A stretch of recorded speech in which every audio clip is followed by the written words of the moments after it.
This is an amazing topic or series, Handle with Care, Sex and Purity. Okay? So for the past, your kuyas talk about sex, the design of sex, okay?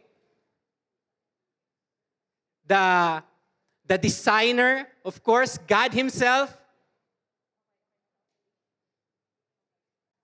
Thank you. The designer, God Himself, right? Trusting God's heart behind His design.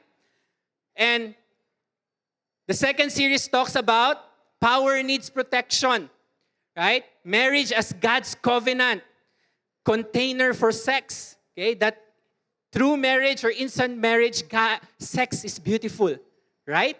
And that's the purpose, okay, of marriage. The cause of separating sex from commitment. That was also being discussed. And the third part, private choices shape public love. Okay? That private life shaping public relationships and integrity when no one is watching. Right? And maybe for the past weeks, maybe you have been convicted. Meron ng sinasabi sa Lord sa puso nyo or sa inyo. You may have been sa areas of your life na parang, nagko-compromise ako dito sa part na to. Okay? And maybe, you feel even broken. Okay? Parang you cannot, magpapakita pa ba ako? And I praise God that you came today. Because God wants you to hear this message. Right? Join pa ba ako ng small group or ng D group? You might have already fallen on or you're feeling hopeless. You might be failing over and over again. And yung helplessness talagang, hindi ko na kaya. But right now, our topic, we talk about grace doesn't cancel the design. Because God, remember in the first week, God is the designer. He Himself. And right now, we will unpack, we will uncover, okay, truth about the grace of God. So grace doesn't cancel the design. Maybe many students and singles carrying something quietly. It doesn't show, maybe on social media, it doesn't show in worship, but it weighs heavy. Maybe meron na tayong shame, meron ng regret, meron ng sexual compromise, repeated failure. Some of you are thinking of the lies of the enemy. Baka yun yung pinapasok ng enemy sa inyo, yung lies. Siguro God is so disappointed in me of what I am doing. Or maybe you're telling to yourself or the lies of the enemy, I've gone too far. Baka hindi ako para sa church. But let's see first the definition of purity so that we will understand. What is purity? In the dictionary, it is freedom from immorality, especially of sexual nature. That's plainly in the dictionary. Okay? Ano naman ang sinasabi ng Bible? What is the Bible's telling about purity? Sabi dito, in 1 Corinthians 6, verses 18 to 20, flee immorality, every other sin that a man commits is outside the body, but the immoral man sins against his own body. Ang sabi daw, yung mga ginagawa nating sin is outside our body. Pero this is something unique. Pag sabi mong immoral, sins against your own body. Bakit daw? Because the Bible is saying here, or do you not know that your body is a temple of the Holy Spirit, who is in you, whom you have from God, and that you are not your own? For you have been bought with a price. Therefore, glorify God in your body.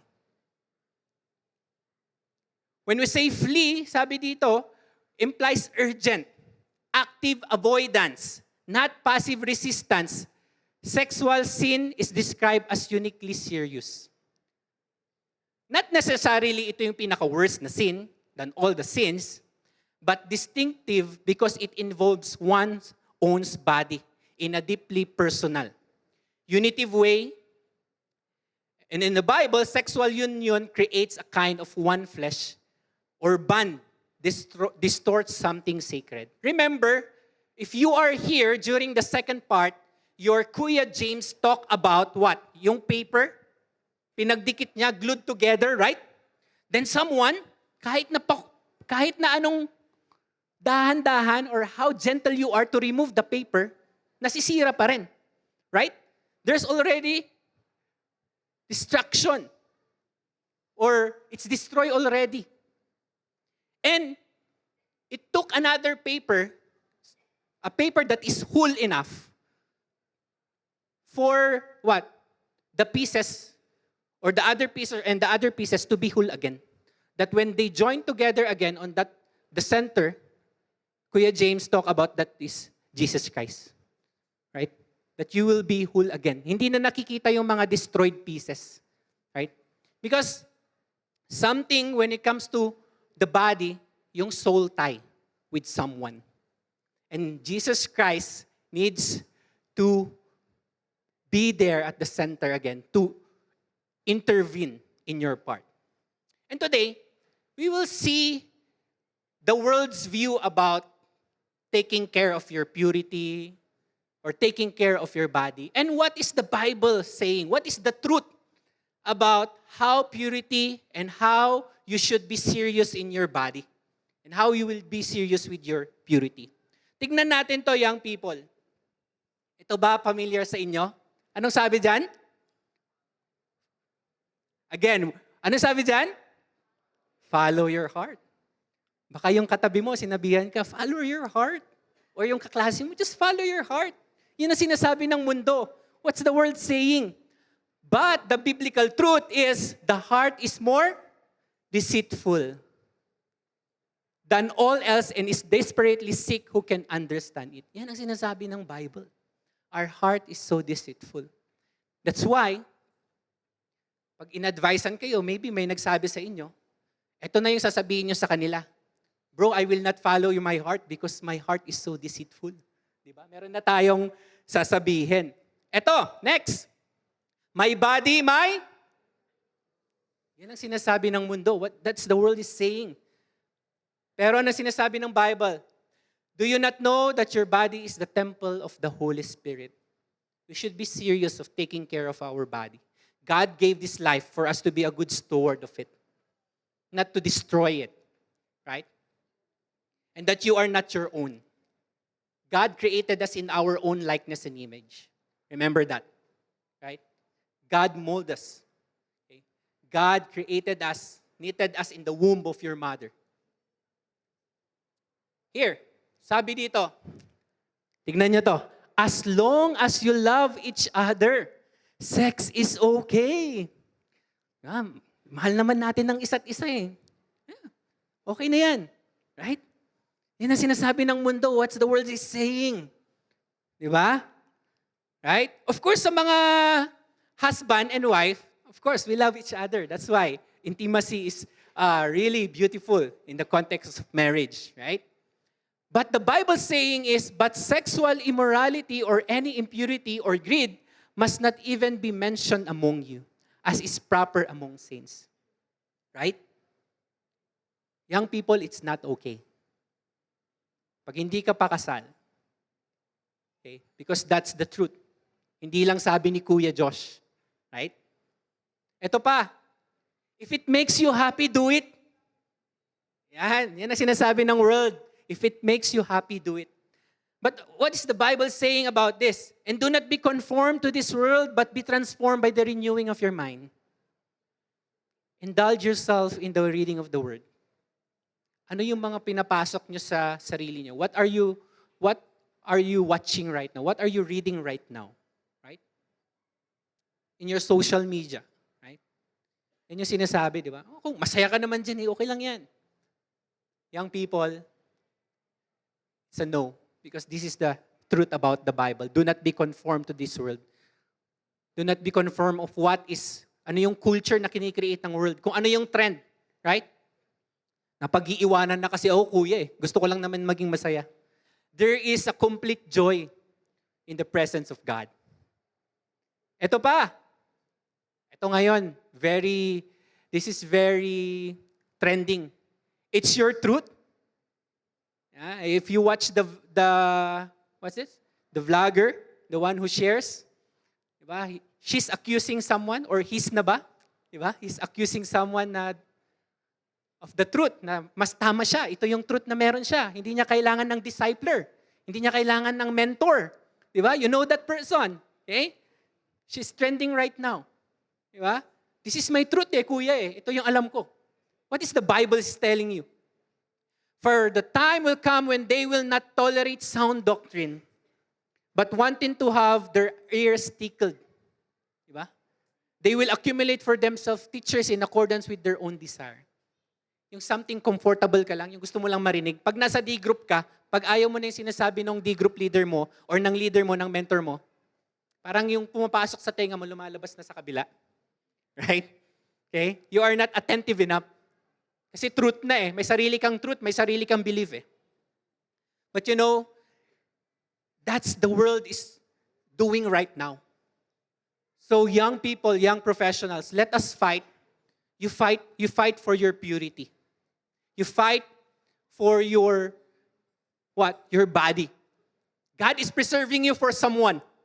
Because that someone is praying for you. He or she is praying for your protection. Right?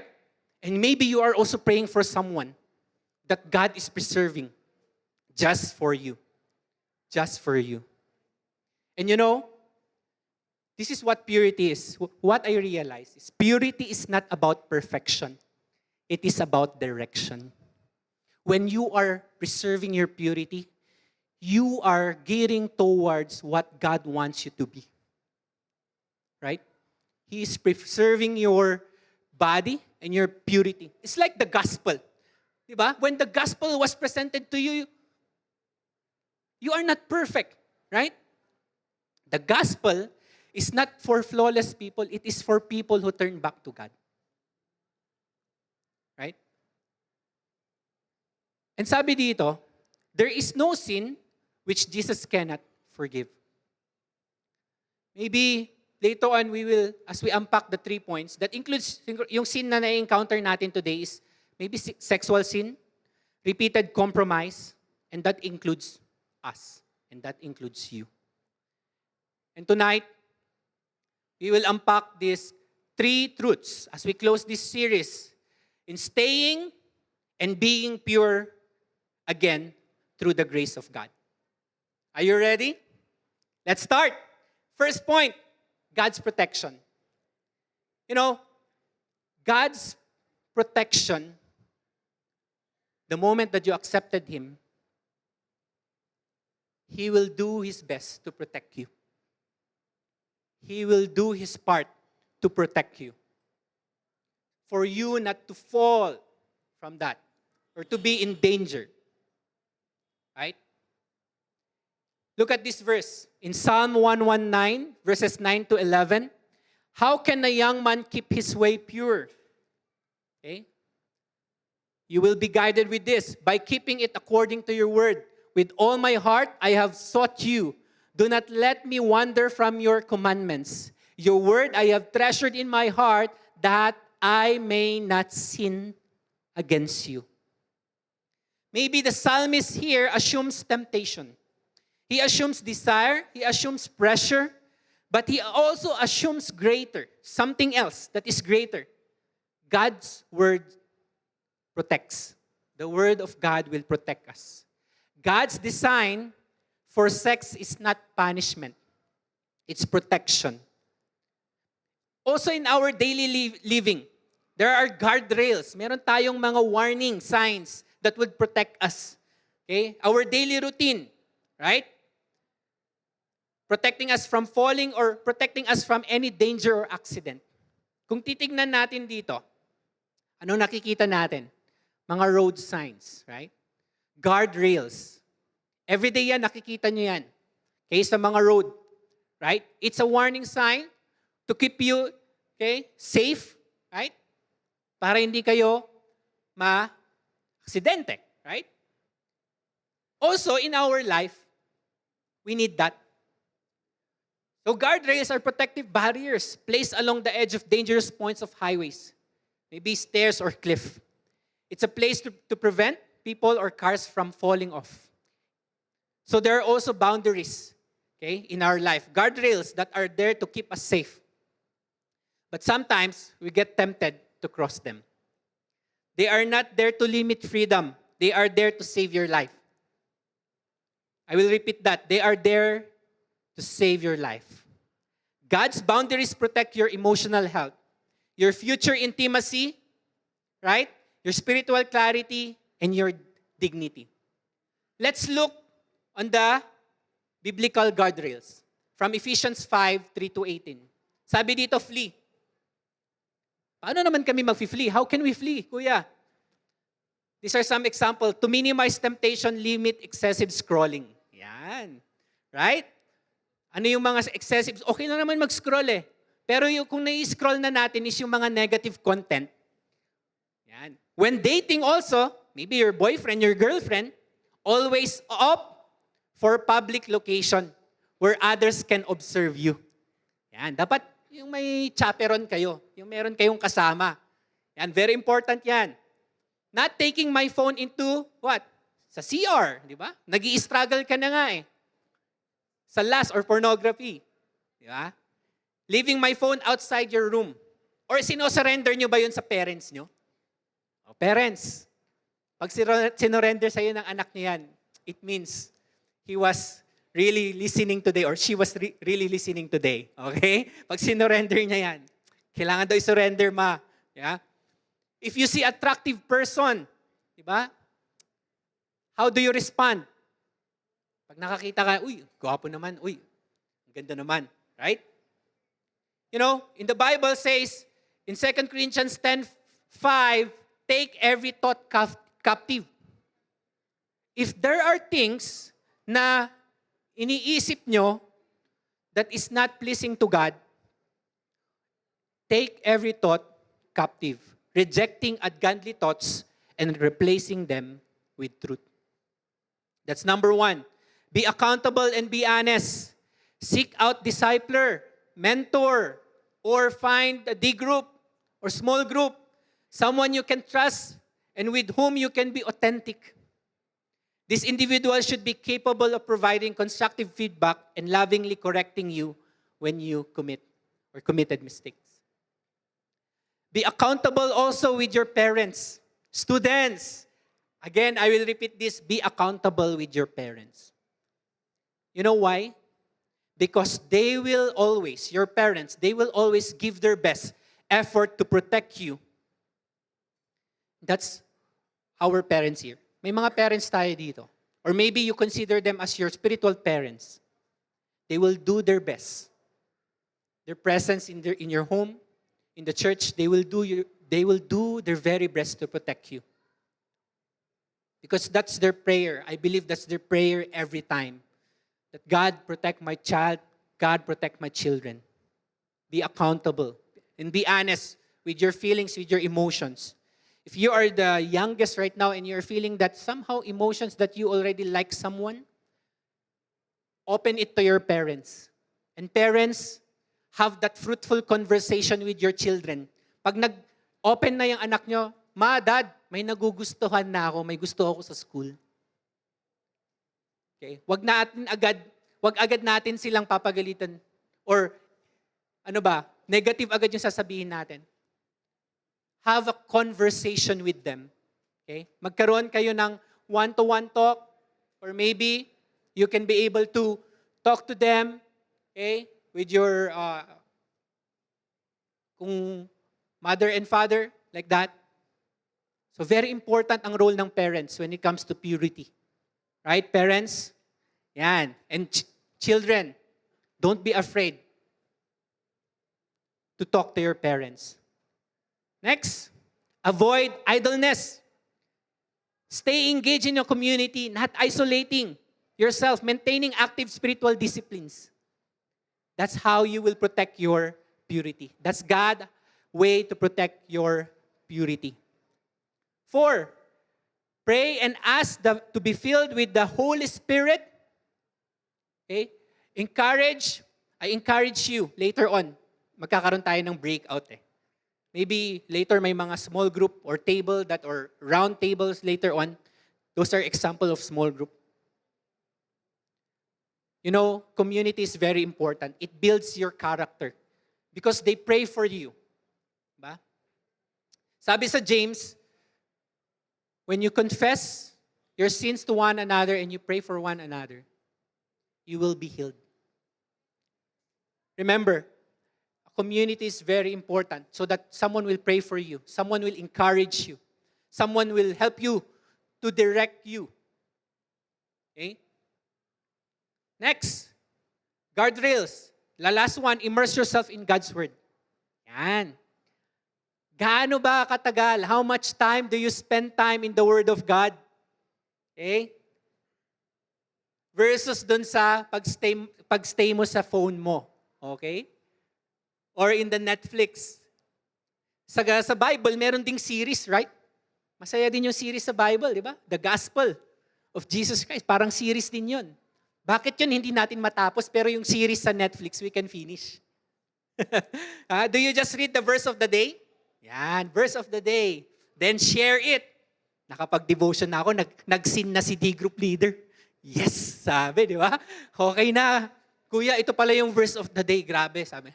Okay na yon? Or do you undergo dun? Kuya, dati verse of the day lang. Ngayon, I undergo the whole process. Maybe that took you 15 minutes. Right? Yung mga dinidisciple ko, ganun sila nung una. Tinrain ko muna, sige, verse of the day. Then go on the process. Ngayon, 1, 2 chapter na binabasa namin together. And I monitor them closely. And they are consistent about it. Okay? So there. So very important, ang pagbabasa ng word ni Lord for you to be transformed. Okay? Day by day or moment by moment. Look at this, young people. When God says wait, He is not withholding joy, He is preserving it. Nasabi sa'yo ng Lord, wait lang anak, my son, my daughter, wait.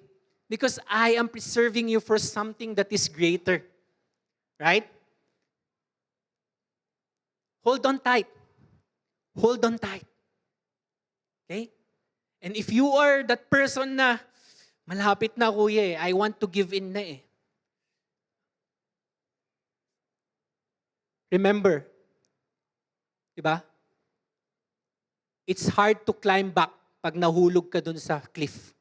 Right? It's hard to climb back when you fall on that cliff. Remember this. These are good points to keep you guarded. Maganda ito, right? The biblical guardrails. But what if I've already failed? Kuya, what if I didn't have these guardrails? What if I've already fallen? What if I'm deep in sin already? You know, if you are broken or you have broken those guardrails of life, it doesn't mean that God stopped loving you. It also doesn't mean consequences can wound you. And that leads us to the second truth of staying pure and being pure again. That is God's response to failure. Meron ino-offer si God sa inyo today for those who fail. But for those who are staying pure, that's another way for you to stay pure. Be guided by your mentor, by your leader, and by the Word of God. And by the community that we have right now. And thank you for showing up. But if you failed, this is God's response to failure. You know this woman? This woman was caught in adultery. Right? Exposed. Ba? Ashamed, surrounded by accusers. Also, religious leaders were ready to, what? Ang galing. You know your word. You know the word of God to stone her. Right? Siguro if I confess my sin right now, and kung may bato dyan, pinagbabato nyo na ako. If we follow the law of Moses. Right? Baka may magbato pa ng hollow block sa akin because of the weight of sin that I have done in my past life, right?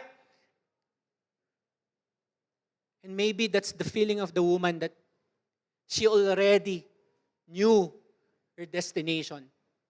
May stone na siya. Pero Jesus Christ approached him. And when Jesus Christ approached him, despite of the shame, siguro nahuli siya di ba? Siguro nagbalot lang siyang gano'n and ayaw niya nang ipakita yung mukha niya, right? She's covering her face. Young people, don't stay on that area of your life.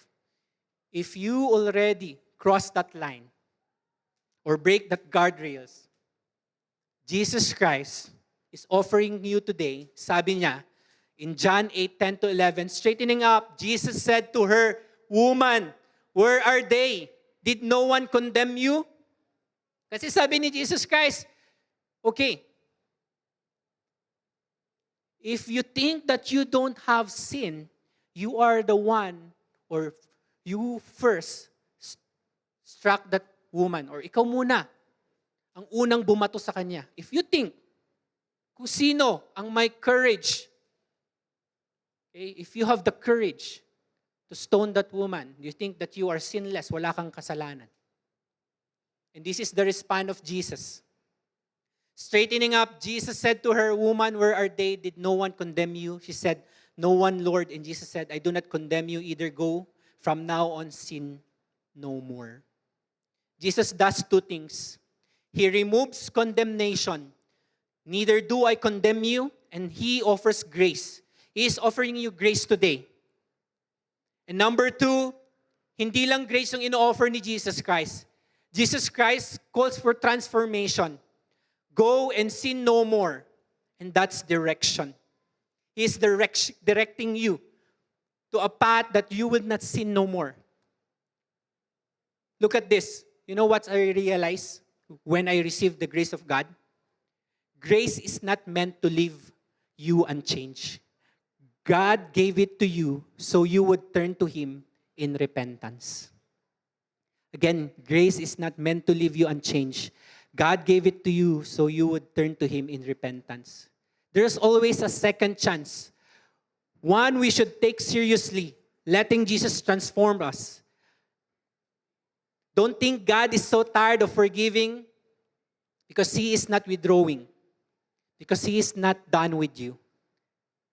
He is not done with you. Why? Because He's the same God. He's the same God who forgave that woman. And He is the same God that will provide that grace and direction unto you. According to Charles Spurgeon, repentance is a change of mind of the most radical sort and complete sort. Repentance is not dwelling shame. It's turning towards change. Jesus says from now on, Jesus is telling you, if you're sitting where you are right now, from now on, right then and then, here, your restoration starts now. And you know what? As we continue with the third point, is another thing to see it, right? To see how God forgives and how God really offered the grace. Tonight, we're going to hear from a couple whose story proves that grace does not just forgive, it restores. Let me call you Lars and Cora as they share their testimony. Good evening. My name is Lars, and this is Cora. We are currently pursuing each other as we pursue the Lord. And this is our testimony of how Jesus delivered us from a broken and distorted relationship to salvation and transformation. I was exposed to sex and sexual activities too early in my childhood. This led to unsupervised curiosity, unanswered questions, and even the loss of my innocence. I was a victim of sexual abuse in the form of misinformed consent. And even as a child, I was an abuser as well. Those experiences had long-lasting psychological effects and spiritual consequences well into my adulthood. When I was younger, I came across things I knew I shouldn't have been looking at. A teacher of mine used to tell me that the best thing to do when faced with temptation was to never look twice. But I did. What started as curiosity slowly turned into an addiction that I struggled to break free from. Cora and I have known each other for years. We both grew up in a Christian school and were exposed to the Word of God at an early age. I myself found Christ and accepted Him as my Lord and Savior sometime around high school. But I never really fully understood what a relationship with Him meant. In school, there was a strict no dating policy.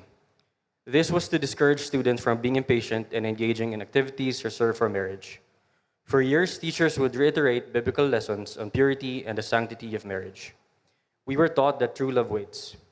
But as naive and stubborn kids, Cora and I dated regardless of all of those warning signs. Our parents soon found out and quickly disapproved of our relationship. Against their wishes, we continued to date. We didn't realize that our rebellion towards our parents was rebellion against God. As we rejected the authority of our parents, the Lord, we began to cast aside the protection that was set for us. As we continued to date in secret, we disregarded the Lord's standard of purity and holiness. Our boundaries slowly began to blur, and we started compromising in ways that we knew didn't honor God. At this time, a conviction started to swell up in me. I knew what we were doing was wrong, but I repeatedly quenched the rebuke of the Holy Spirit and silenced my conscience. The consequences of my childhood began to manifest as I chose to bury those hurtful memories with memories of my time with Cora. Despite the conviction in my heart, things snowballed and our false intimacy was focused solely on physical pleasure. We became emotionally distant and our relationship was crumbling from the inside out. In our second year of college, Lars and I started to entertain the idea of faith again. As I became more intentional in my walk with God, the Lord began to convict me about our relationship. Around that time, I began to notice how distant Lars became. He would always seem regretful about spending time with me, and I knew something had changed. I tried to ignore it because I was afraid it might lead to our breakup.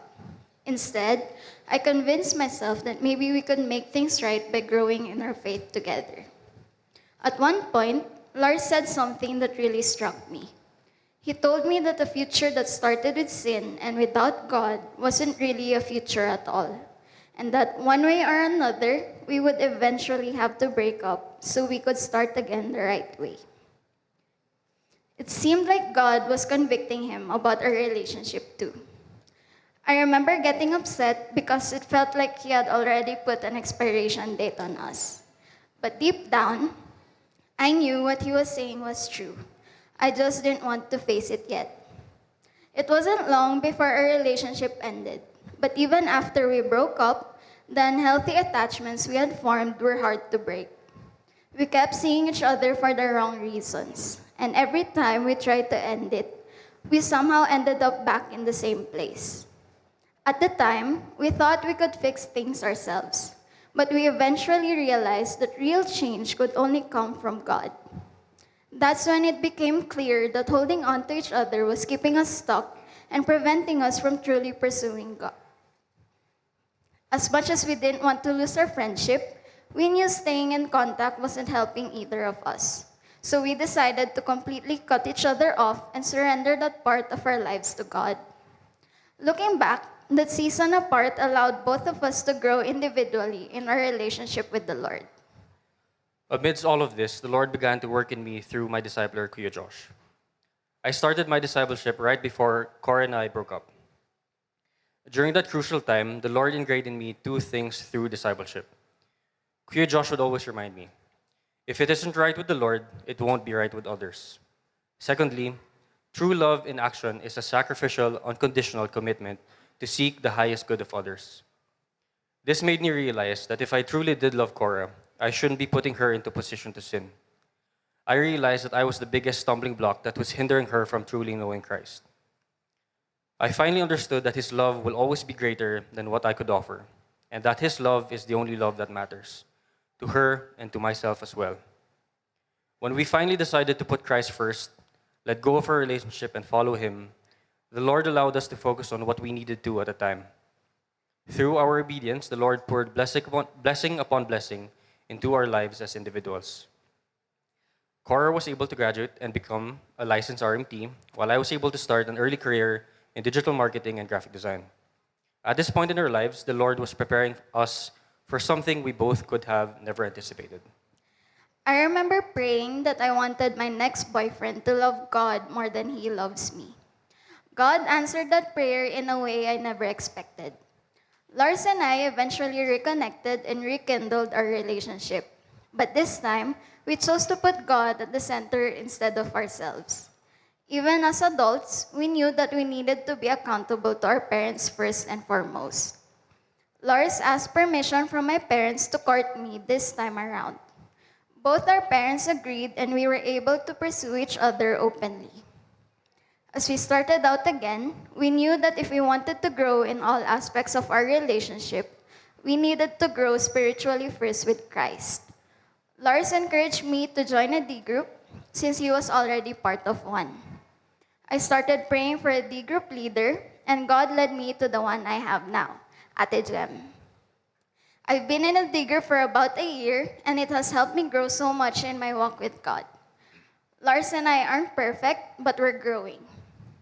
There were times when we fell short, but the difference now is that instead of hiding from the Lord, we run back to Him.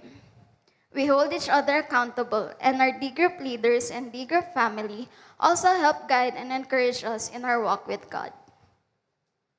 The Lord continued to work in our lives individually and as a couple.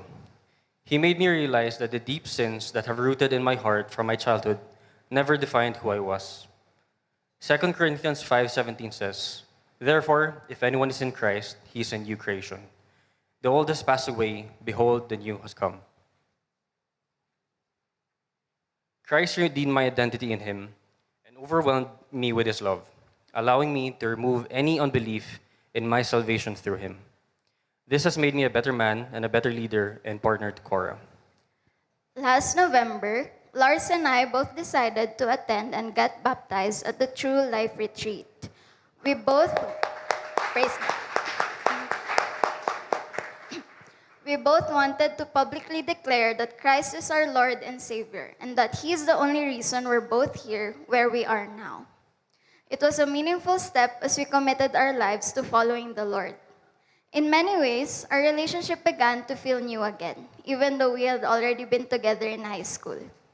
We started to see what it truly looks like when a relationship is lived in the light and guided by God. Then, last December, Lars shared his intentions with my family and asked my parents' blessing for my hand in marriage.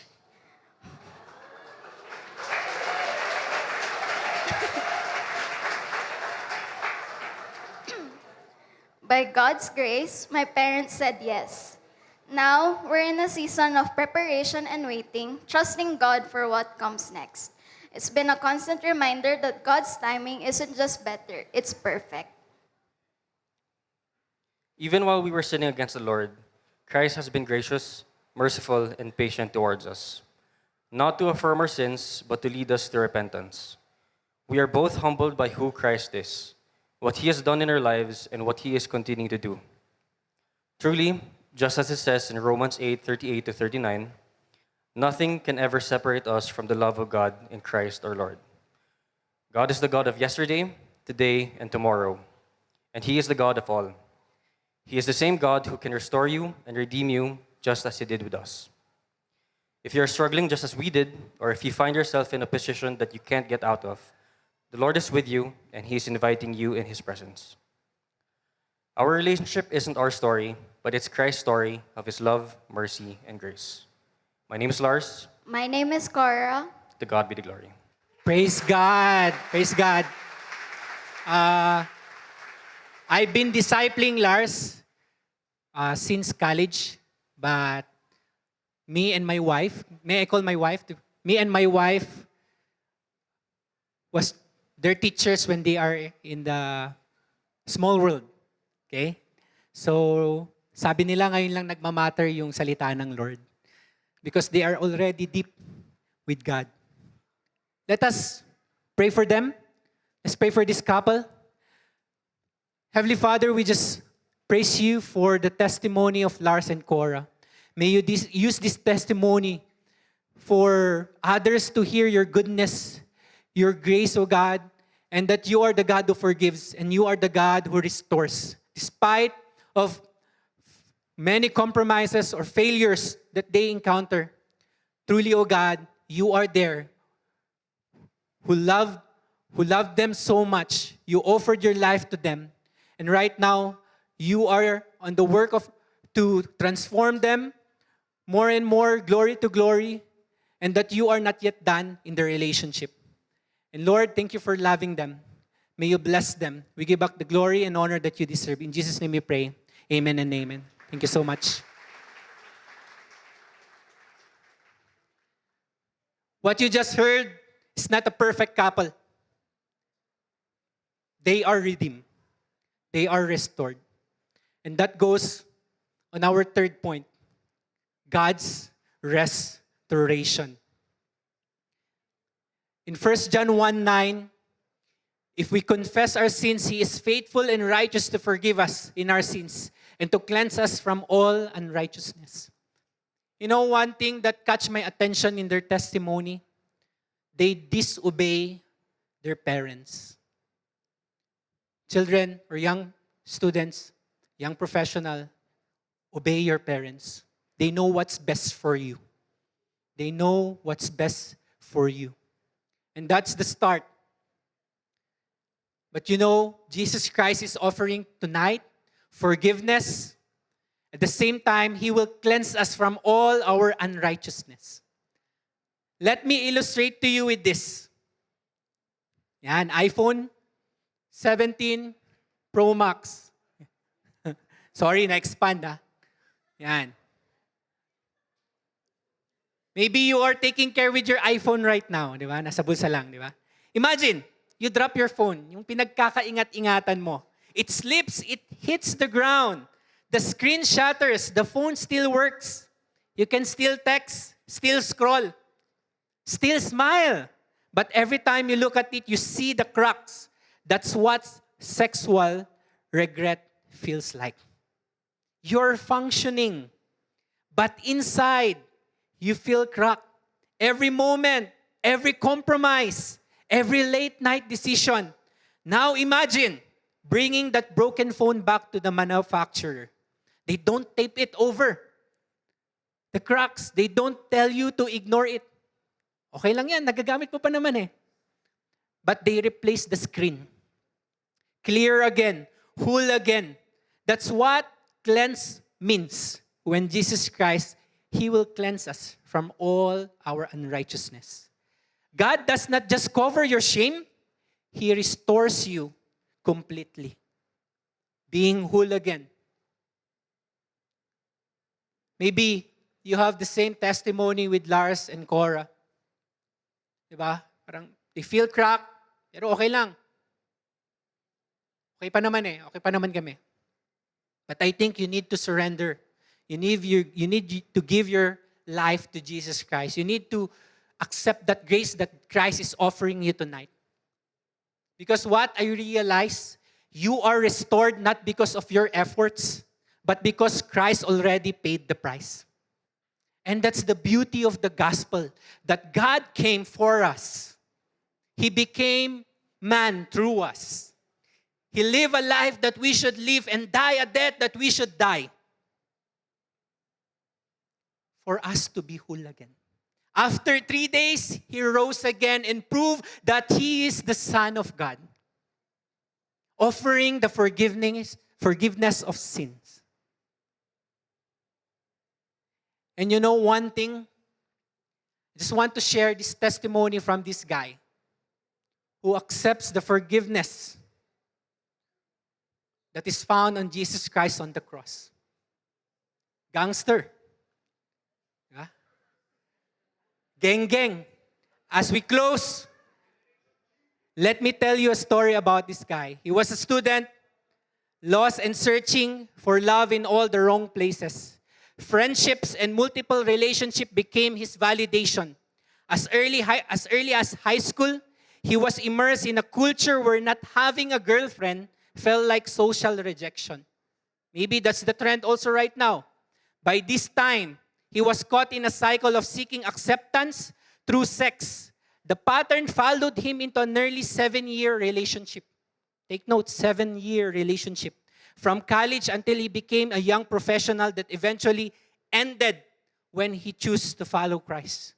At first, he wanted his partner to join him on this new path, but she wasn't ready. The hard choice was made. He chose Christ and dedicated himself to spiritual growth and purity. Nag-break sila. At 25, he prayed for a partner who'd shared his faith and heart for the next generation. That's when he met a woman God preserved just for him and became his wife. Despite his messy past, God blessed him with a woman of faith. He knows he doesn't deserve it, but God's transforming power made him new. That is 2 Corinthians 5:17. If anyone is in Christ, he is a new creation. The old things pass away, the new has come. Now in marriage with her, everything feels redeemed. Their first holding hands, their first kiss, their first sex, all pure and renewed. He has learned sex is truly beautiful in marriage, just as God designed it. And that guy was married to this woman.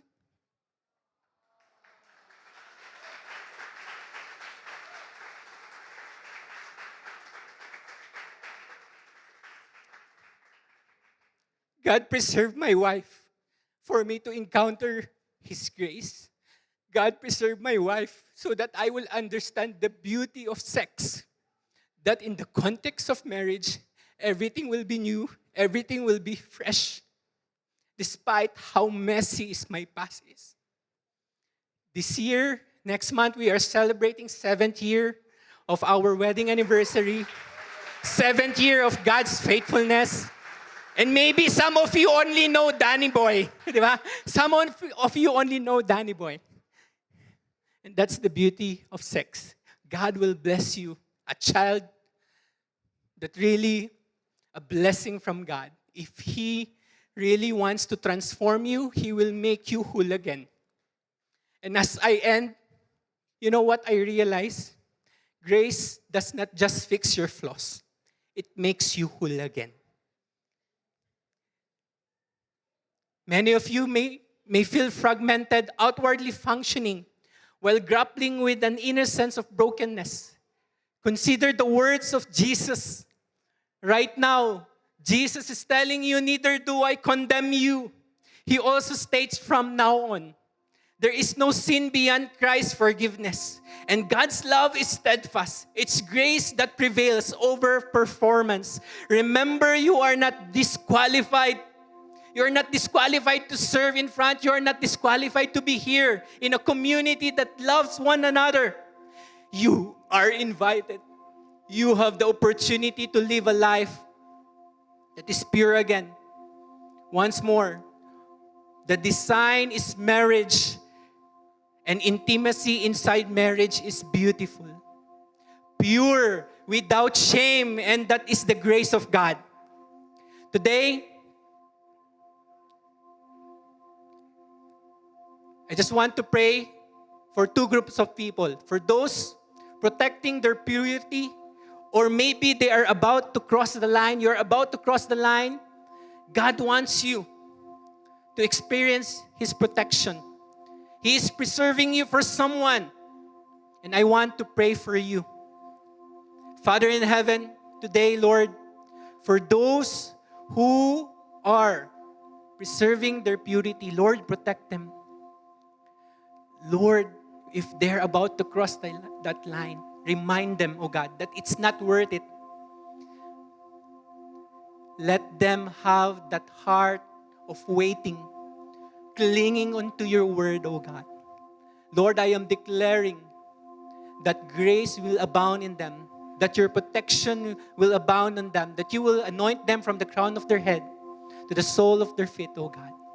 And for the next people that I will be praying, the second group of people, for those who already failed, maybe you feel ashamed or you think that you are so sinful. Jesus is calling you right now. because He doesn't condemn you. He is offering the forgiveness of sins. You are not alone to carry that burden because Jesus already paid it on the cross. Jesus paid on the cross. Let me pray for you. And if you want to accept this grace and forgiveness of the Lord right now, you can follow this prayer. Lord Jesus, I accept the forgiveness of sins that you offered on the cross. I believe that you died again, and after 3 days you rose again, proving that you are the Son of God. I believe in you. Please forgive me. Be my Lord and be the King of my heart. I accept your unconditional love and your saving grace. Right now, Lord, in Jesus' name, thank you for this weekend service. Thank you for everything that happened tonight and what about to happen. I am declaring that your presence will continue to overflow in us. And in the name of Jesus, may we experience your joy and grace that will overflow in us. In Jesus' name we pray. Amen.